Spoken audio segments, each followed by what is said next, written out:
లెక్కలేనన్ని అనార్థాలు cell phone వలన మనుషుల మధ్య జరుగుతూ ఉన్నాయి.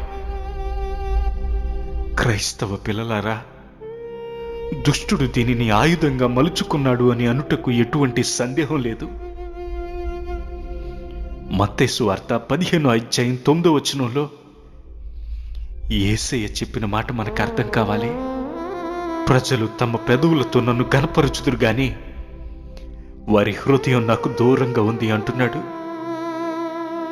పెదవులు మాత్రం దేవునికి దగ్గరగా తెచ్చి హృదయాన్ని మొబైల్కి ఇచ్చేశాం. ఇంకా గట్టిగా చెప్పాలి అంటే అంతరంగం మనం ఆరాధించే ఆలయంలో లేదు, మన మొబైల్లోనే ఉంది అంటున్నారు. మన అంతరంగంలో సత్యం ఉండాలని, అనగా వాక్యమే దేవుడే ఉండాలని కోరుకుంటున్నాడు. దేవునికి దూరమై సెల్ ఫోన్కి దగ్గరైన అంతరంగం నాశనకరమైన గుంట. అంతర్జాలాన్ని అంతరంగంలో నింపుకున్న వారంతా నాశనకరమైన గుంటల వలె ఉన్నారు.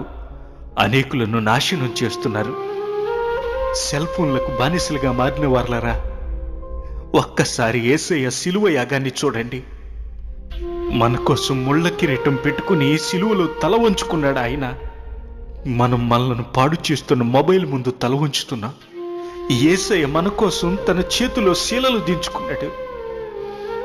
కానీ మనం మన చేతిలో సెల్ ఫోన్ పెట్టుకుని పాడైపోతున్నాం. యేసయ్య మన కోసం తన ప్రక్కలో బల్లెపు పోటును పొడిపించుకున్నాడు. ఈ రోజున మనం ప్రక్కన మొబైల్ లేకుండా బ్రతుకులేకపోతున్నాం. ప్రియమైన దేవుని వారలారా, మనల్ని పాడు చేసే మొబైల్కి దూరంగా ఉందాం. మనలను పరలోకం చేర్చే యేసయ్యకు చేరువైపోదాం. నిత్య రాజ్యాన్ని